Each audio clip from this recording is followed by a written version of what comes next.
जब भी किसी शिप के डूबने की बात आती है तो सबसे पहले नाम जबान पे आता है टाइटैनिक का। टाइटैनिक जहाज 15 अप्रैल 1912 को डूबा, जब टेक्नोलॉजी के हिसाब से दुनिया बहुत पीछे थी। टेक्नोलॉजी के दौर में भी बहुत से जहाज डूबते आए हैं, जो कि अपने आप में एक सवाल है।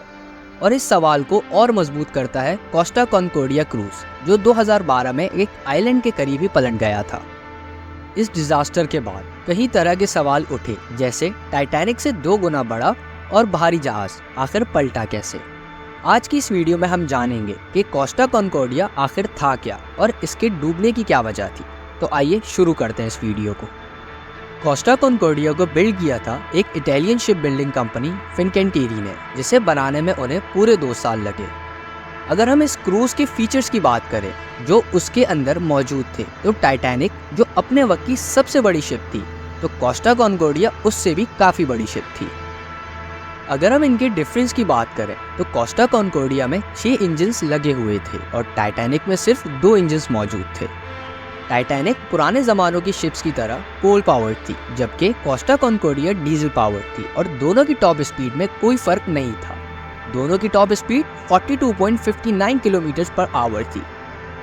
अब अगर हम बात करें इनके पीपल कंपेयरिंग कैपेसिटी की, तो कोस्टा कॉन्कॉर्डिया में टाइटैनिक से 2000 से ज़्यादा लोग बिठाने की कैपेसिटी भी मौजूद थी, इसीलिए इसमें 4252 लोग सफ़र कर रहे थे। टाइटैनिक में टोटल 840 रूम्स थे और वहीं पे कोस्टा कॉन्कॉर्डिया में 1500 रूम्स मौजूद थे। कोस्टा कॉन्कॉर्डिया की लग्जरीज की बात की जाए तो इस जहाज़ में क्या कुछ नहीं था। 4 बड़े बड़े स्विमिंग पूल्स, 5 रेस्टोरेंट्स, 13 अलग अलग बार्स, 1 कसिनो, 1 बास्केटबॉल कोर्ट, एक बहुत बड़ा फिटनेस सेंटर जिसमें जिम था, सोना था, टर्किश बाथ था, यहाँ तक कि एक F1 रेसिंग सिमुलेटर भी लगाया हुआ था इस क्रूज शिप के अंदर। अब ये बात तो बिल्कुल क्लियर थी कि कोस्टा कॉन्कॉर्डिया में अनबिलीवेबल लग्जरियस था। 13 जनवरी 2012 शाम के 7:15 बजे दुनिया का सबसे बड़ा इटालियन क्रूज अपने 7 दिन के यूरोपियन दौरे पर निकलता है। इस जहाज़ की पहली डेस्टिनेशन है इटली का शहर सवोना, जहां पहुंचने में उसे तकरीबन 1 दिन का टाइम लगेगा। जहाज़ को चले हुए अभी 2.5 घंटे ही हुए थे कि अचानक से सबको एक भयानक और खौफनाक आवाज़ सुनाई देती है। इसके एकदम बाद पूरे जहाज़ की सारी लाइट्स बंद हो जाती है और आहिस्ता आहिस्ता जहाज़ एक तरफ डूबने लग जाता है। ये वक्त था 9:45 का, जहाँ कुछ लोग आराम की नींद सो रहे थे, कुछ लोग डिनर कर रहे थे और कुछ बार्स में बैठे एंजॉय कर रहे थे। जैसे ही लोगों ने वो भयानक आवाज़ सुनी तो उनमें भगदड़ मच गई। कुछ सोए हुए लोगों की जब बाहर के शोर शराबे से आंख खुलती है और वो बाहर आगे देखते हैं कि आखिर हो क्या रहा है, और इतने में जो लोग डिनर कर रहे होते हैं उनकी प्लेट्स टेबल से गिर जाती है।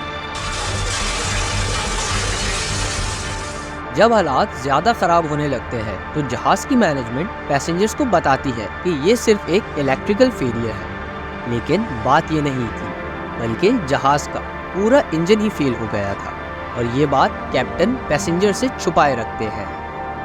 थोड़ी देर बाद जब जहाज़ एक तरफ गिरने लगता है तो सारे पैसेंजर्स ये चीज़ समझ जाते हैं कि कोई इलेक्ट्रिकल फेलियर नहीं है।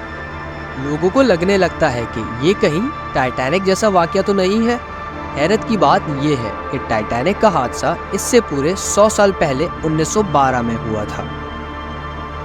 आहिस्ता आहिस्ता ये जहाज़ राइट साइड की तरफ और ज़्यादा झुकने लगता है और नीचे वाले कमरों में पानी जमा होना शुरू हो जाता है। अब तक सारे पैसेंजर्स को ये बात पता लग जाती है कि ये जहाज़ अब डूबने वाला है, लेकिन जहाज़ की मैनेजमेंट क्यों ये बात पैसेंजर से छुपाई रखती है? आखिर क्यों उन्हें कुछ नहीं बताया जाता है? इस जहाज़ को कोस्टा क्रूसियर की जानिब से चलाया जाता है। कोस्टा क्रूसियर जो कि कोस्टा क्रूजेस के तौर पर काम करती है। पहले ये कंपनी सिर्फ कार्गो शिप्स ऑपरेट करती थी, फिर 1948 में इन्होंने अपनी एक इटालियन क्रूज लाइन शुरू की, जो देखते देखते यूरोप की सबसे बड़ी क्रूज शिप्स कंपनी बन गई। साल 2000 में कार्निवल कॉरपोरेशन नामी कंपनी ने इसे खरीद लिया। जून 2006 की बात है जब इन्होंने अपना पहला जहाज लॉन्च किया, कॉन्कॉर्डिया क्लास का, जो कि हमारा आज का टॉपिक है, कोस्टा कॉन्कॉर्डिया। कोस्टा कॉन्कॉर्डिया जो कि अपने वक्त का सबसे बड़ा इटालियन क्रूज शिप था, जिसे बनाने में टोटल $570 मिलियन का खर्चा आया। जिस दिन कोस्टा कॉन्कोर्डिया डिजास्टर हुआ उस दिन इस क्रूज शिप के कैप्टन थे फ्रांसेस्को शेटीनो, जो साल 2002 से इस कंपनी के लिए काम कर रहे थे। ये हमारी इस कहानी में एक बहुत खास हिस्सा निभाते हैं। शाम 7:15 बजे ये क्रूज शिप अपनी पहली डेस्टिनेशन के लिए रवाना होता है और ठीक 2 घंटे बाद ये अपनी मंजिल से भटक जाता है। अब आप लोग सोच रहे होंगे कि ये कोई गलती थी या हो सकता है कि सिग्नल के इश्यूज आए होंगे, तो मैं आपको बताता चलूं कि ऐसा बिल्कुल नहीं हुआ था, बल्कि इस क्रूज शिप के कैप्टन फ्रांसेस्को शेटीनो जानबूझ के इस क्रूज शिप को एक आइलैंड के पास से गुजारना चाहते थे, इटली मुल्क का गिग्लियो आइलैंड। कैप्टन फ्रांसेस्को शेटीनो चाहते थे कि वहाँ के लोग रात के अंधेरे में इस चमकते हुए क्रूज शिप का नजारा ले सके। अब सवाल ये उठेगा कि आखिर कैप्टन फ्रांसेस्को शेटीनो ये कर क्यों रहे थे, आखिर इन्हें किसके ऑर्डर मिले थे ये करने के लिए। फ्रांसेस्को क्रूज शिप को इतना पास ले गए थे कि वो सिर्फ किनारे से 150 मीटर दूर था। जाहिर सी बात है, इतने बड़े क्रूज के लिए यहाँ पानी बहुत कम था। नीचे बड़े बड़े पत्थर भी हो सकते हैं जिनसे ये जहाज टकरा सकता है, और फिर रात का वक्त था और जहाज भी काफी तेज चल रहा था।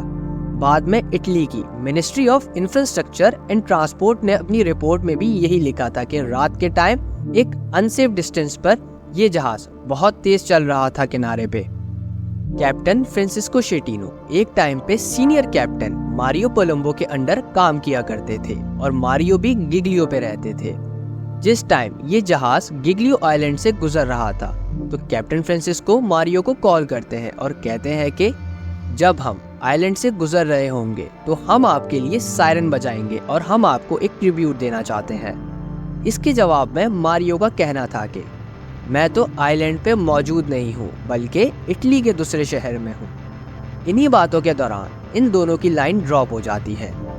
ये कॉल की गई थी 9:30 के वक्त और इसके कुछ ही मिनट बाद एक भयानक आवाज आती है जिसका जिक्र हम पहले ही कर चुके हैं।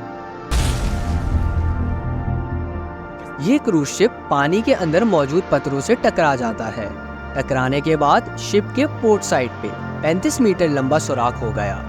कुछ देर बाद जहाज के इंजन रूम के हेड ने कैप्टन को बताया कि जहाज में तकरार की वजह से इतना पानी दाखिल हो गया है कि जनरेटर्स और इंजन्स भी डूब गए हैं। 9:52 पे चीफ इंजीनियर और इंजन रूम के बाकी के ऑफिसर्स इमरजेंसी डीजल जनरेटर चलाने की कोशिश करते हैं, लेकिन अफसोस वो लोग इसमें भी नाकाम रहते हैं। ये सब इशू चीफ इंजीनियर जाके बताते हैं कैप्टन फ्रांसिस्को को, लेकिन जहाज के कैप्टन पैसेंजर्स को बताते हैं कि ये सिर्फ इलेक्ट्रिकल इशू है, इसीलिए ब्लैकआउट हुआ है। A nome del nostro comandante, le chiediamo gentilmente di tornare alla vostra cabina o se desiderate essere in giro con il salone. Una volta che noi abbiamo finito di sistemare il problema che abbiamo, il problema elettrico del generatore, tutto sarà calma. थोड़ी ही देर बाद इस जहाज के crisis coordinator Robert फेरेरिनी 2 बार call करते हैं captain Francisco को, 10:05 पर और 10:07 पर। दूसरी कॉल पे जहाज के कैप्टन मानते हैं कि इस जहाज में कुछ प्रॉब्लम्स हैं। अब कैप्टन अपनी गलती तो तस्लीम कर लेते हैं, लेकिन वो वहाँ उसके बाद अपनी गलतियों को कवर अप करने की कोशिश करते हैं और कहते हैं कि जो ये लाइट गई है उसकी वजह से एक्सीडेंट हुआ है। इस खतरे की वजह से कुछ पैसेंजर्स वहाँ की लोकल पुलिस को कॉल करने की कोशिश करते हैं। 10:12 पे शिप के कैप्टन को फोन आता है इटालियन कोस्ट गार्ड से और पूछा जाता है कि आखिर जहाज में चल क्या रहा है। आपके जहाज के पैसेंजर्स हमें कंटिन्यूसली कॉल्स कर रहे हैं। और फिर उसके जवाब में जहाज के कैप्टन कहते हैं कि कुछ नहीं हुआ, जस्ट ब्लैकआउट हुआ है।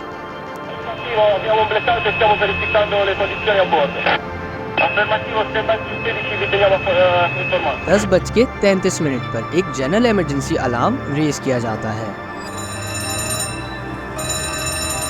पैसेंजर्स को कहा जाता है कि सब के सब इमरजेंसी असेंबली एरियाज में जाके जमा हो जाए और मजीद इंस्ट्रक्शंस का इंतजार करें।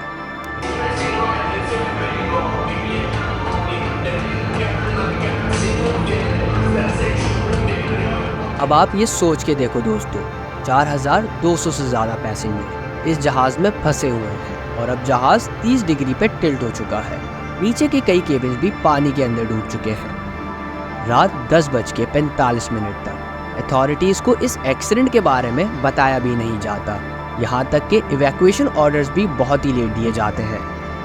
टाइटैनिक तो ओशन में 3657 मीटर डीप डूबी हुई थी, लेकिन कोस्टा कॉन्कोर्डिया कोलिजन के आधे घंटे बाद गिग्लियो पोर्टो के शैलो वाटर में राइट साइड से आधी डूबने लगी। एक सवाल यहाँ ये उठता है कि रडार में उन्हें ये ऑब्स्टेकल क्यों नहीं दिखाई दिया।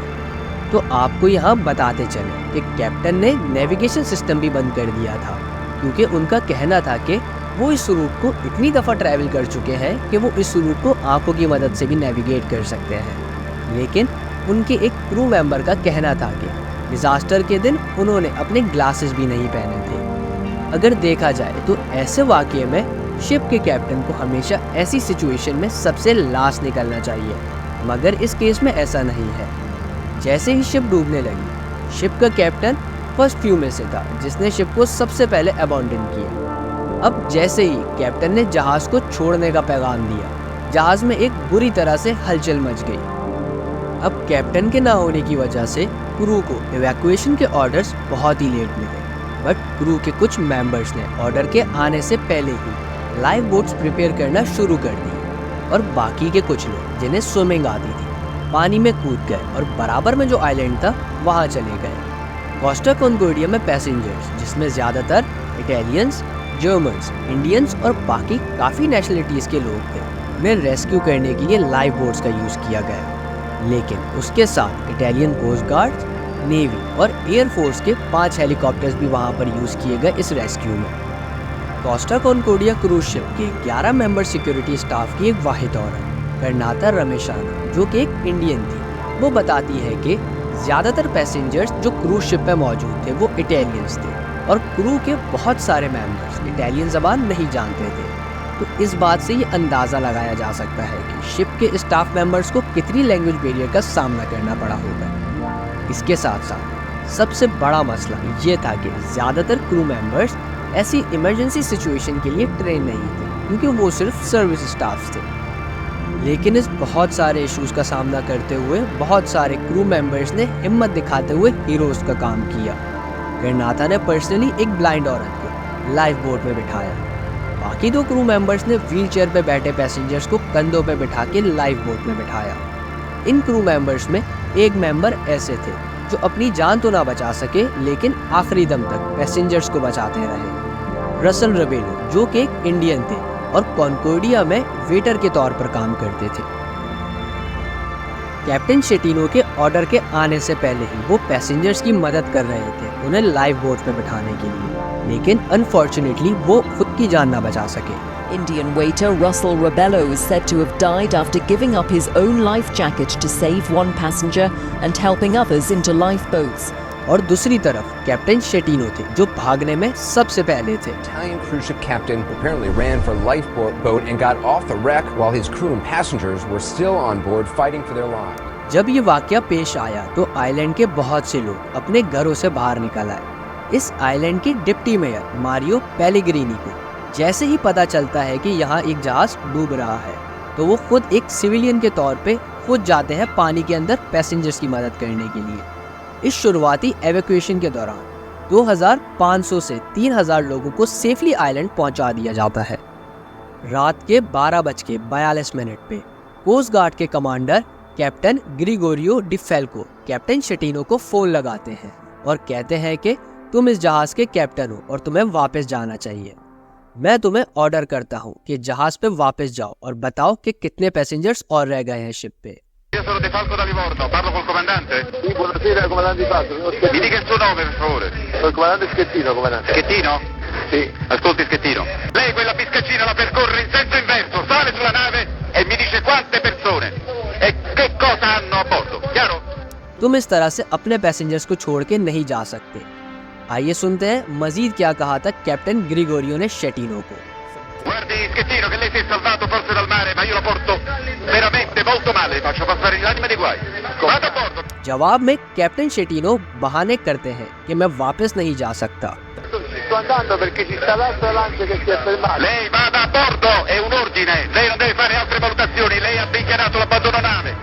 ये सिलसिला पूरी रात चलता रहा और शिप के कुछ क्रू मेंबर्स और इटालियन कोस्ट टीम पूरी रात मदद करती रही लोगों को बचाने के लिए, और कैप्टन शेटीनो सिर्फ देखते रहते हैं। जब सुबह होती है और जहाज पर नजर पड़ती है तो तब जाके लोगों को इस चीज का अंदाजा होता है कि ये कितना बड़ा इंसिडेंट था। ये कुछ फोटोज है जो सुबह के टाइम ली गई है कॉन्कोर्डिया की। ये वो हिस्सा है एग्जैक्टली जहां टकराव हुआ था। इस रेस्क्यू ऑपरेशन के बाद सबसे बड़ी प्रॉब्लम थी इस जहाज से तेल निकालना और उसके बाद पूरे जहाज को बाहर निकालना। जब इस ऑपरेशन के लिए इंजीनियर्स को बुलाया गया तो उन्होंने इसे पूरा एनालाइज करने के बाद इसे कंस्ट्रक्टिव टोटल लॉस डिक्लेयर कर दिया। कंस्ट्रक्टिव टोटल लॉस का मतलब कि इसे दोबारा यूज नहीं किया जा सकता और ना ही इसे बचाने का कोई चांस है। इसका सिर्फ एक ही हल था कि इसे डिसअसेंबल करके इसके स्क्रैप मेटल को बेच दिया जाए। सबसे पहले इस जहाज के फ्यूल निकालने की बारी थी जो इसमें 19 लाख लीटर था, जिसे निकालने में 1 महीने का वक्त लगा क्योंकि वहाँ की सर्दी की वजह से बहुत सारा फ्यूल सेमी सॉलिड स्टेट में बदल चुका था, तो उसे रीहीट करने की भी ज़रूरत पड़ी थी। उसके बाद सबसे मुश्किल चीज़ कि अब इस जहाज़ को खड़ा करके वापस लेके जाना था। जहाज़ के एक तरफ पानी से भरे 15 बड़े बड़े डब्बे लगाए गए जिसे केसिंग्स कहा जाता है और फिर उसे रोप के जरिए खींचा गया। जब जहाज सीधा हुआ तो अगला स्टेप था कि इस जहाज को पानी में तैराने का, तो उसके लिए जहाज की दूसरी तरफ भी केसिंग्स के कुछ बॉक्सेस इंस्टॉल किए गए और पुराने केसिंग से पानी को निकाल दिया गया और जहाज उसके बाद केसिंग्स के साथ फ्लोट करने लगा। इस जहाज को रेस्क्यू करने की कॉस्ट $799 बिलियन की आई थी। टोटल कॉस्ट अब तक की देखी जाए तो 1.2 बिलियन तक पहुंच चुकी थी। इतना ही नहीं बल्कि इस टूटे हुए जहाज से मेटल को स्क्रैप करने का खर्चा, इसके साथ साथ कुछ केसेस का सामना भी करना पड़ता है जिसमें हर सर्वाइविंग पैसेंजर को उसकी टिकट का प्राइस वापस करना और साथ ही साथ 11,000 यूरो की कंपनसेशन। इसके अलावा जो इस हादसे में मर गए उनके घर वालों को एक डिस्क्लोज्ड अमाउंट भी पे किया गया। इस डिजास्टर की टोटल कॉस्ट इस कंपनी को $2 बिलियन से ज्यादा की पड़ी, जो इस शिप की कंस्ट्रक्शन कॉस्ट से 3 गुना ज्यादा थी। अब आप लोग सोच रहे होंगे कि कैप्टन शेटीनो के साथ क्या हुआ होगा। कोर्ट में जब केस चला तो कैप्टन शेटीनो वहां भी झूठी बोलते रहे। उनका कहना था कि जहाज जब डूब रहा था तो मेरा पैर फिसल गया और मैं लाइफ बोट में गिर गया। ये सब झूठ सुनने के बाद किसी को उनकी बात पे यकीन नहीं आया और कोर्ट के जज को तो बिल्कुल भी नहीं। कैप्टन शेटीनो पर 2017 में मैनस्लॉटर का चार्ज लगाया जाता है और उन्हें 16 साल की कैद होती है। कैप्टन शेटीनो के साथ साथ 5 और लोगों को अरेस्ट किया जाता है, स्पेशली जो हायर रैंक ऑफिसर थे, और उन्हें 2-2 साल की कैद की सजा सुनाई जाती है। ये थी हमारी आज की कहानी, कोस्टा कॉन्कोर्डिया के डिजास्टर की कहानी। अगर वीडियो अच्छी लगी हो तो वीडियो को लाइक और कमेंट करें और चैनल को सब्सक्राइब करना ना भूलें। शुक्रिया।